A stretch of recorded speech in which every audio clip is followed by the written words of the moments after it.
अस्सलाम वालेकुम। I hope आप सब ठीक हैं और हम लोग अपनी अमेज़न जर्नी को सक्सेसफुली अंडरस्टैंड करने में और एक दूसरे से लर्न करने में हेल्पफुल होंगे इंशाल्लाह। और आई होप कि आप लोग जो हैं वो एक सीक्वेंस में रिसर्च सीक्वेंस में रिसर्च से रिलेटेड जो भी टूल्स थे, उसकी जो भी प्रैक्टिसेस थी, उसका जो भी क्राइटेरिया था, जो कि already I shared with you. I hope you practice that all things and now we are in the process के जहाँ पर हम लोग रिसर्च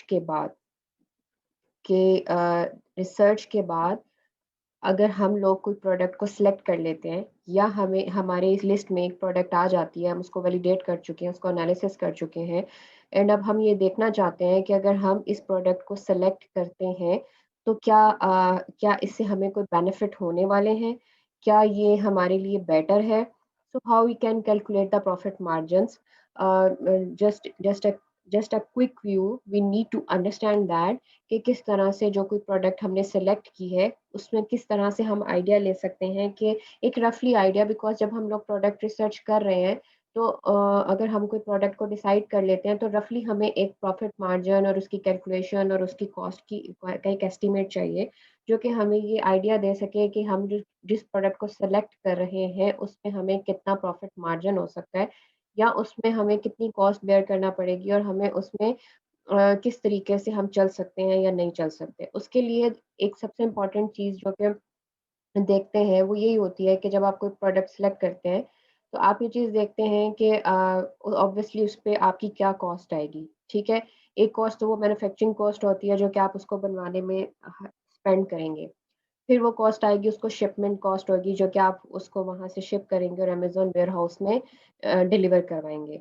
उसके बाद फर्दर कुछ और अमेज़न एफबीओ से रिलेटेड कुछ कॉस्ट होंगी जो कि आप जो है एक रफ एस्टीमेट के लिए जब प्रोडक्ट को सेल करने के लिए उसकी जो अपर कॉस्ट होती हैं, आपको उसका अंदाज़ा हो सके कि आप एक प्रोडक्ट को जिस प्राइस पर बेचते हैं, तो उस पे अमेज़न एक्चुअली आपसे क्या चार्ज करे, बिकॉज़ अभी आपकी जो रिसर्च है, अभी आप सोर्सिंग पे नहीं गए, अभी आपने सप्लायर्स को कॉन्टैक्ट नहीं किया। अभी जस्ट आपको एक आइडिया चाहिए कि जो एक प्रोडक्ट आपके पास है, जिसको आपने सेलेक्ट किया है, उससे आपको कुछ फ़ायदा हो सकता है या नहीं। तो उसके लिए आपको अमेज़न के ऊपर क्या-क्या कॉस्ट आ सकती हैं, उसका एक एस्टीमेट फिगर आपको चाहिए होगा, बिकॉज़ अभी आपको सोर्सिंग से पहले ये डिसाइड करना है कि is that a right product और नॉट। तो just for a rough estimate to get the proper idea, I just want to share कि आप किस तरह से एक एस्टीमेट गेट कर सकते हैं कि जिस प्रोडक्ट को आपने सेलेक्ट किया है, उस प्रोडक्ट को पे आपको क्या प्रॉफिट मार्जिन्स मिल सकते हैं इन फ्यूचर, ठीक है? बिकॉज़ राइट नाउ अभी हम लोग सोर्सिंग नहीं कर रहे, तो हमारे पास वो सारी कैलकुलेशंस अभी नहीं होंगी। जब आपको प्रोडक्ट वो सब चीज़ें हम लोग ऐड कर लेंगे। ऑब्वियसली हम उस अगर हम ये कैलकुलेशन थोड़ी-सी अगर हम कर लेते हैं और हमें अपने प्रॉफिट मार्जिन का आइडिया हो जाता है, तो हम उसी में रहते हुए अपनी प्रोडक्ट की सोर्सिंग को मैनेज करने की कोशिश करेंगे। अपनी नेगोशिएशन उस लेवल पे रखेंगे कि हमारे जो प्रॉफिट मार्जिन जितना हमने एस्टिमेट किया है, जितना हमने एक रफली कैलकुलेट किया है, तो हमारे उस प्रॉफिट मार्जिन के अंदर हर चीज़ को एडजस्ट होना चाहिए, ठीक है? अ अमेज़न जो है सबसे इम्पोर्टेंट जो मेजर अमेज़न जो चार्ज करता है, that is one is the market place that is called referral fee और another one is fulfilment fee, your FPO fulfilment fee. ये 2 इम्पोर्टेंट फी जो है वो अमेज़न चार्ज करता है आपसे।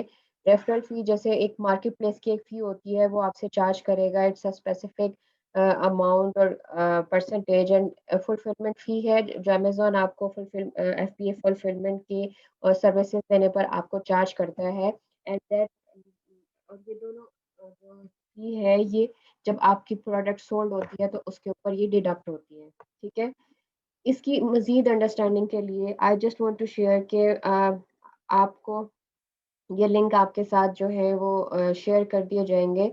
इन केस अगर आपके पास डायरेक्ट लिंक नहीं भी पहुँच पाते, यू कैन गूगल इट कि आपको आपको अंडरस्टैंड हो सके कि आप अंडरस्टैंड कर सकें कि अमेज़न पर सेल करने के लिए बेसिक बेसिक कॉस्ट आपको क्या क्या देखना पड़ेगी, ठीक है?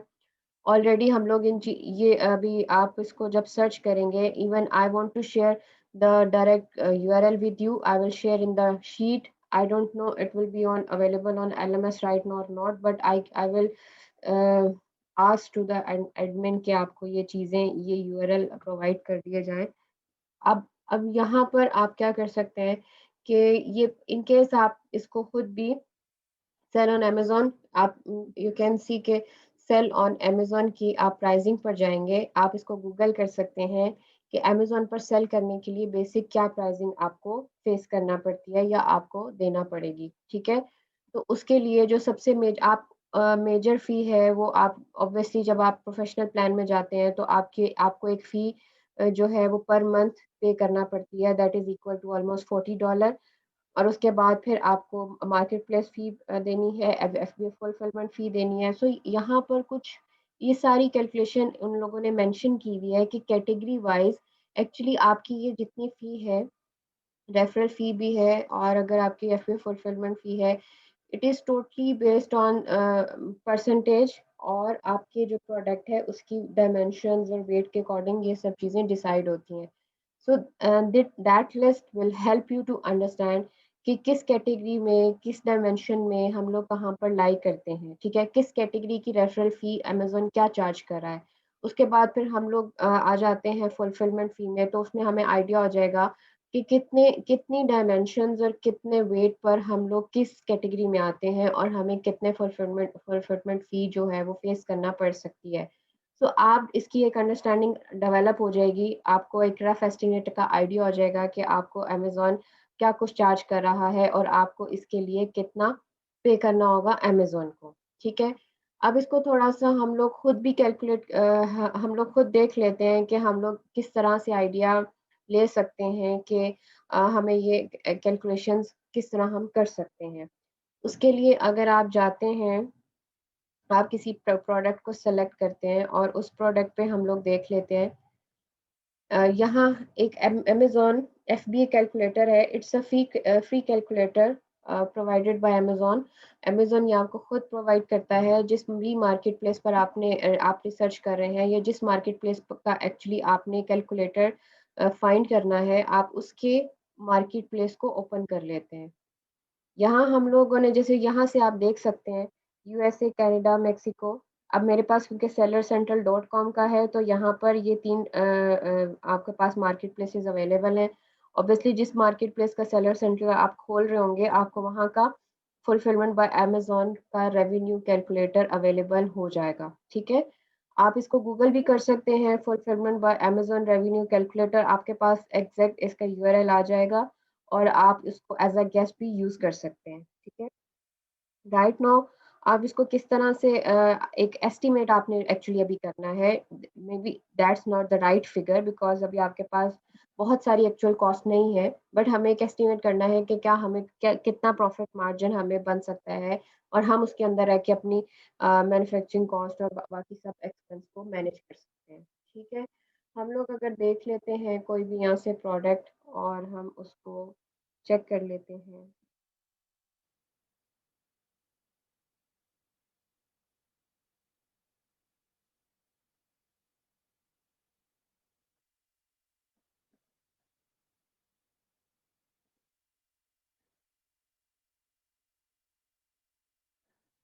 क्या आप किसी भी प्रोडक्ट को उठाते हैं, आप उनको हम इसको उठाते हैं और इसका हम लोग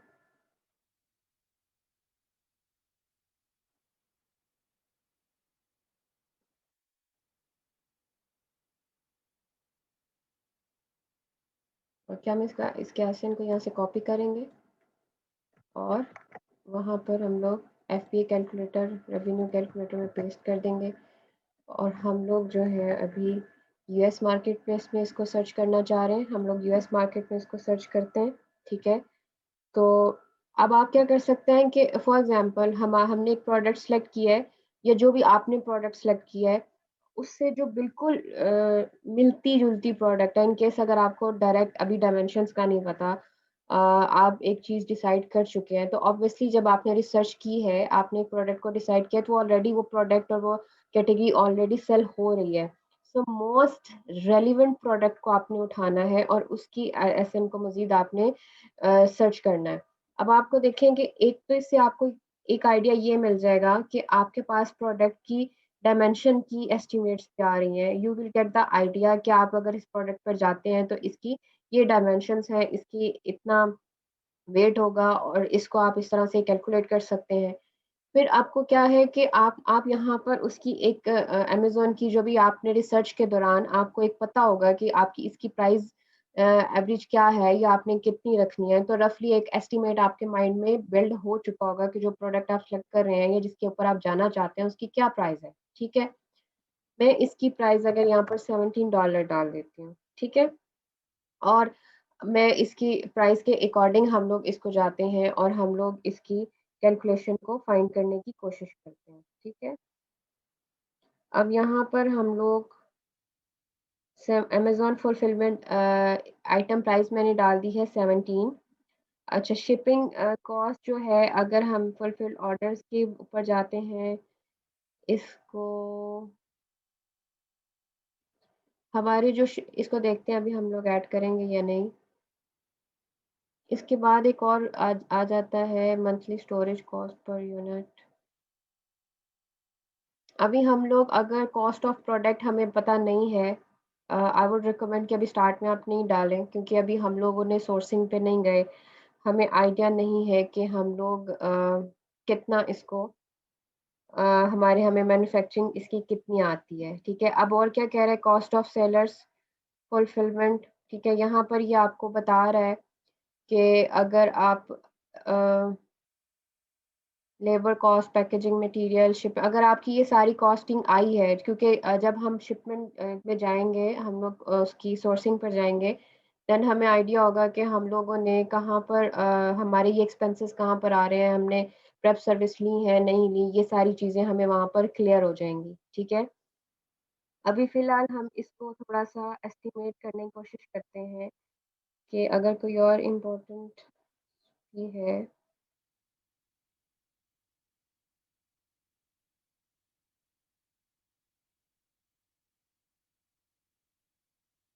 ओके, अभी हम इसको कैलकुलेट करते हैं कि हमें ये क्या प्राइस दे रहा है।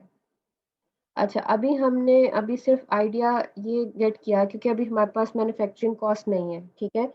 और हमने इस आइटम को से आइडिया लेना है, क्योंकि हम अभी सोर्सिंग की तरफ नहीं गए। हमें नहीं आइडिया कि हमें मैन्युफैक्चरिंग के लिए ऊपर ऊपर क्या-क्या एक्सपेंस आ सकते हैं। तो उससे पहले हम ये आइडिया लेना चाह रहे थे कि इस प्रोडक्ट या इससे रेलेवेंट जो भी हम प्रोडक्ट, अगर ऐसी ही प्रोडक्ट को मार्केट में लेकर आते हैं, इतनी ही डायमेंशंस और इतनी ही वेट के साथ, तो हम हमें अमेज़न क्या कुछ चार्ज कर सकता है। ऑलमोस्ट कितनी फ़ी अमेज़न हमसे चार्ज करेगा। उससे ये हमें क्लियर हो जाएगा कि हमें अपनी मैन्युफैक्चरिंग कॉस्ट को कितना रखना है, क्योंकि अमेज़न की फ़ी अगर एक स्पेसिफ़िक वे में हमारे पास आती है, तो हमें ये डिसाइड करना ईज़ी हो जाएगा कि हमने अपनी मैन्युफैक्चरिंग कॉस्ट को कहाँ तक बैलेंस करना है या उसको कहाँ तक मैनेज करना है, ताकि हम लोग अपने प्रॉफ़िट्स को भी बैलेंस कर सकें और हम कुछ अच्छा प्रॉफ़िट्स ले सकें, ठीक है? अब अगर मैं इस प्रोडक्ट को $17 में सेल करती हूँ, ठीक है ना? तो अगर आप इसको अमेज़न फुलफिलमेंट करते हैं, हम लोग एफपीएम की तरफ नहीं जाते, हम लोग अमेज़न फुलफिलमेंट की बात कर रहे हैं। तो अमेज़न हमसे कितना चार्ज करेगा? $2.55, ठीक है? $2.55 हमसे सेलिंग ऑन अमेज़न फ़ी, ठीक है? सेलिंग ऑन अमेज़न फ़ी, अगर आप फुलफिलमेंट अमेज़न से लेते हैं, ठीक है? Fulfilment bye Amazon fee for total revenue, अच्छा, सेलिंग ऑन अमेज़न फ़ी, वो सेलिंग ऑन रेफरल फ़ी में भी आ जाती है, ठीक है। फुलफिलमेंट बाय अमेज़न फ़ी आपकी हो गई है 4.95, ठीक है। और ये हमारे रेफरल फ़ी में आ जाएगा, जो कि आपकी मार्केट प्लेस फ़ी ऊपर मेंशन है। और फुलफिलमेंट बाय अमेज़न फ़ी वो कह रहा है 4.95 है। और monthly storage cost per unit जो है वो आपकी आएगी 0.02 on on on per unit, ठीक है? ये पर यूनिट की सारी कॉस्ट आ रही है कि आपको 1 यूनिट पर टोटल इतने रुपीज़ को निकाल कर अपनी मैन्युफैक्चरिंग कॉस्ट को मैनेज करना है और फिर प्रॉफिट को मैनेज करना है, ठीक है? सो ये एक रफ एस्टिमेट आपको यहाँ पर कैलकुलेट होकर आपके सामने आ रहा है कि आपको नेट प्रॉफिट कितना होगा, उसमें कितना मार्जिन आपका बन रहा है। आपको रेवेन्यू मेंशन है, कॉस्ट उन्होंने बता दी है कि fulfilment plus selling on Amazon fee, cost of good plus storage fee, ये उसने आपको कैलकुलेट करके बता दी है कि ये फी जो है आइटम प्राइस के हिसाब से, आइटम प्राइस प्लस शिपमेंट और सेलर प्रोसीड अगर आप करते हैं revenue minus selling on Amazon fee, फिर फुलफिलमेंट कॉस्ट और स्टोरेज कॉस्ट को से माइनस करेंगे तो आपको आपका एक रेवेन्यू आपके सामने आ जाएगा, ठीक है? फिर net profit revenue minus cost obviously it's a net profit. So अगर आप इसको थोड़ा-सा देखेंगे तो आपको इसकी इसकी कैलकुलेशन को समझने में और ईज़ी हो जाएगा कि आपके रेवेन्यू आइटम प्राइस और जो भी उसकी शिपिंग प्राइस है वो आपकी, क्योंकि अमेज़न जब आपकी प्रोडक्ट को शिप करता है तो वो उसकी आइटम प्राइस के अंदर इंक्लूड होती है, but it still depends on market place. कुछ मार्केट प्लेसेस में हो रही है और कुछ में इस तरह के, मतलब डिफरेंट इसके रूल हैं डिफरेंट मार्केट प्लेस के हिसाब से, तो आप लोग देख लीजिएगा। उसके बाद कॉस्ट में आ जाती है जो कि जितनी भी आपकी मेजर कॉस्ट है वो यहाँ पर अमेज़न ने आपको बता दी है कि फुलफिलमेंट और selling on Amazon fee, it means the referral fee और कॉस्ट ऑफ गुड्स और स्टोरेज कॉस्ट जो भी उसके आपको देनी है, ठीक है? तो उसके बाद अब आप जो है उसको रेवेन्यू से ये सारी कॉस्ट को जब माइनस कर देंगे तो आपके पास आपका एक नेट प्रॉफिट जो है वो शो होना शुरू हो जाएगा। तो यहाँ पर जो मेजर आपकी रेफरल फ़ी और आपके जो अमेज़न एफबीए फ़ी है वो यहाँ पर कैलकुलेट होकर आपके सामने आ रही है। अब यहाँ पर आप लोग अपने जो है कॉस्ट ऑफ प्रोडक्शन अगर आपके पास अवेलेबल है तो यहाँ पर आप अपनी कॉस्ट ऑफ प्रोडक्शन भी ऐड कर सकते हैं। उसके बाद आपको मज़ीद मार्जिन्स नज़र आना शुरू हो जाएँगे, ठीक है? अगर आपको ये पता है कि शिप टू अमेज़न करने तक आपको कितना पे करना है या उसकी क्या कॉस्ट है, वो भी आप ऐड करके आप उसे भी मज़ीद एक्यूरेसी में ला सकते हैं अपने प्रॉफिट मार्जिन्स को। अब यहाँ पर एक और फ़ी है, इन सब फ़ी के बाद एक एक और फ़ी है जो कि आई वांट टू शेयर कि जिसको लॉन्ग टर्म स्टोरेज फ़ी कहते हैं, ठीक है? और लॉन्ग टर्म स्टोरेज फ़ी जो है वो आफ्टर 6 मंथ ऑलमोस्ट, मतलब आपकी जो इन्वेंटरी है, जब आपकी इन्वेंटरी को पड़े हुए ज़्यादा टाइम हो जाता है और इट ये चेंज भी होती रहती है। Amazon have some different time frame के आई जस्ट इन्वेंटरी को जब आपकी इन्वेंटरी वेयरहाउस में पड़ी है, तो उसको जितना ज़्यादा टाइम हो जाता है, तो आफ्टर स्पेसिफिक टाइम अमेज़न आपसे लॉन्ग टर्म स्टोरेज फी भी चार्ज करने लगता है। ठीक है? So इससे sometime it totally depends on time frame. Let's say inventory that has been in a fulfillment center for more than 365 days is charged a monthly long-term storage fee in addition to the monthly inventory fee. अब इसमें sometime आपकी जो है जितना भी for example जो भी mention period है, इस मेंशन पीरियड से ऊपर अगर आपकी इन्वेंटरी को टाइम हो जाता है, तो फिर ऑब्वियसली आपसे जो अमेज़न है वो लॉन्ग टर्म स्टोरेज फ़ी भी चार्ज करेगा और ये एक एक्स्ट्रा फ़ी होगी उन सब फ़ी के अलावा, ठीक है? तो इसमें आपके उन्होंने बता भी दिया है कि time of charge monthly typically between the 18th and 22nd day of each month. ये सारी चीज़ें आपने थोड़ा-सा अगर आपको आइडिया करना है कि इसमें कितना चार्ज करेगा अमेज़न, उसका क्या हिसाब होगा, कितने टाइम के बाद वो चार्ज करेगा, वो आपको यहाँ से आप डिटेल में इसको रीड कर सकते हैं। ये सारी वो इन्फॉर्मेशन है जो कि आपको खुद एक्चुअली जितना आप रीड कर सकेंगे, जितना आप उस पे नॉलेज लेंगे, वो चीज़ें खुद आपको हेल्प करेंगी और आपकी प्रोडक्ट से रिलेटेड जो है एक रफ एस्टिमेट जनरेट करने में आपको मदद करेंगी कि किस तरह, तो आपने अगर एक प्रोडक्ट को सेलेक्ट किया है, तो उसका एक रफ एस्टिमेट पे कॉस्ट आपको किस तरह निकालनी है, क्योंकि ताकि आपको ये आइडिया हो सके कि इसमें कितना प्रॉफिट मार्जिन आपको बन रहा है, ताकि उसके अकॉर्डिंग आप अपने सोर्सिंग पे अपनी इनपुट अप्लाई करें और अपने उन्हीं प्रॉफिट मार्जिन्स के अंदर अपनी हर चीज़ को फिर आप एडजस्ट करेंगे। So it was really very important to share with you कि अमेज़न एक्चुअली अभी हम अमेज़न पर हैं, अभी सोर्सिंग पर नहीं है कि अमेज़न क्या फ़ी चार्ज करेगा और आप उसको कैलकुलेट किस तरह करेंगे। So I just share with you the process कि किस तरह अगर आप अपनी एक प्रोडक्ट डिसाइड कर ली है, तो उसका एक रफ एस्टिमेट जो है उसकी उसकी जो कॉस्ट है, उसका आप इस तरीके से उसके रेवेन्यू को कैलकुलेट कर सकते हैं, ठीक है? और मेजर फी उसमें जो उसकी रेफरल फी और उसकी एफपीए शिपमेंट फी है और अदर देन दैट जो भी आपको आपको जो भी कोई आपको प्रोडक्शन कॉस्ट भी पता है या आपको शिपमेंट कॉस्ट भी पता है, वो भी आप ऐड कर सकते हैं, तो that will help you to understand कि आपको कितना रेवेन्यू मार्जिन हासिल हो सकता है। आई होप कि अब यहाँ तक हम लोगों ने अपनी प्रोडक्ट रिसर्च और प्रोडक्ट रिसर्च का कंप्लीट क्राइटेरिया, उसकी सिलेक्शन, और जब प्रोडक्ट रिसर्च हमारे पास एक सिलेक्शन के बाद, हंटिंग के बाद, एनालिसिस के बाद, वैलिडेशन के बाद, अब हम लोगों ने इस चीज़ का आइडिया भी कर लिया है कि अगर हमने एक प्रोडक्ट को डिसाइड कर लिया है, तो अब हम उसका एक कैलकुलेटर के थ्रू एक आइडिया ले सकें कि हमें कितना रेवेन्यू हो सकता है, हमें उसमें फ़ायदा हो भी सकता है या नहीं हो सकता, ठीक है? I hope that will help you to understand कि आपने जिस प्रोडक्ट को सिलेक्ट किया that is right for you or not. Thank you so much.